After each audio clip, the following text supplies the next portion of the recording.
So Vishal గారి మకుటం teaser అయితే మాత్రం టాప్ నాచ్ బా, వేరే లెవెల్ ఉంది. నాకు చాలా బాగా నచ్చింది. ఓపెనింగ్ ఒక షాట్ ఉంటుంది అండ్ ఒక బాడీ కాలుతూ ఉంటే చుట్ట నోట్లో పెట్టుకుని అలా దగ్గరికి వచ్చేసి సిగరెట్ కాలుస్తాడు, అంటే చుట్ట కాలుస్తాడు. ఆ షాట్ మాత్రం వేరే లెవెల్ ఉంది. అండ్ జీవి ప్రకాష్ గారి మ్యూజిక్ అయితే టాప్ నాచ్. అసలుకి జీవి ప్రకాష్ గారు కొన్ని సినిమాలకు చాలా అద్భుతంగా ఇస్తారు మ్యూజిక్. అండ్ అందులో మకుటం కూడా ఒకటి ఉంది. అండ్ ఈ మకుటం గురించి మనం కొద్దిగా డిఫరెంట్గా మాట్లాడుకోవాలి. ఎందుకంటే విశాల్ గారు అండ్ మార్క్ ఆంటోనీ బిఫోర్ ఆయన సినిమాల కంటే ఒక సపరేట్ ఫ్యాన్స్ బేస్డ్ ఉంది. అండ్ మార్క్ ఆంటోనీ తర్వాత ఇంకా ఆ ఫ్యాన్స్ బేస్ని హై లెవెల్ చేసేసింది. అంటే ఆ టైం ట్రావెల్, ఆ మూవీ, ఆ వేరియేషన్స్, ఆ యాక్టింగ్, పర్ఫార్మెన్స్ చింప అవతల పడేశారు.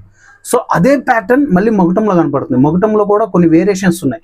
మరి ముగ్గురు చేస్తున్నారా, లేకపోతే టైం ట్రావెల్ లాంటి మూవీయా, లేకపోతే ఫస్ట్ హాఫ్లో ఒకరు ఉండి సెకండ్ హాఫ్లో ఒకరు ఉంటారా ఏంటనేసి అసలుకి పిచ్చ క్లారిటీ కన్ఫ్యూజన్గా ఉంది భయ. క్లారిటీ అయితే అసలు లేదు. అండ్ మార్క్ ఆంటోనీ ఎంత పెద్ద హిట్ అయిందో సేమ్ అదే ప్యాటర్న్లో ఈ మకుటంతో వచ్చారంటే ఖచ్చితంగా అంతే పెద్ద హిట్ అవ్వాలని వీళ్ళు ప్లాన్ చేశారని క్లియర్గా అర్థమవుతున్నాయి. అండ్ స్క్రీన్ ప్లే, డైరెక్షన్ ఇవి రెండు కూడా విశాల్ గారు చేస్తున్నారు. ఇంకా డీటెయిల్గా మీరు తెలుసుకోవాలి అనుకుంటే మీకు స్క్రీన్ మీద తమ్నైల్ కనిపిస్తుంది కదా, యూట్యూబ్ ఛానల్కి వెళ్ళండి అండ్ జిగల్ రాజ్ అని సెర్చ్ చేయండి, మన ఛానల్ వస్తుంది. అక్కడ నుంచి ప్రతి ఒక్క వీడియో భయ, ఈ వీడియోనే కాదు ప్రతి ఒక్క వీడియో మీరు డీటెయిలింగ్గా క్లియర్గా క్లారిటీగా తెలుసుకోవచ్చు. సో ఇంతవరకు మన ఛానల్ని సబ్స్క్రైబ్ చేయకుండా ఉంటే ప్లీజ్ సబ్స్క్రైబ్. అలాగే మన ఇన్స్టాగ్రామ్ పేజ్ని కూడా ఫాలో అయిపోండి. నెక్స్ట్ వీడియోలో మళ్ళీ కలుసుకుందాం. Thank you.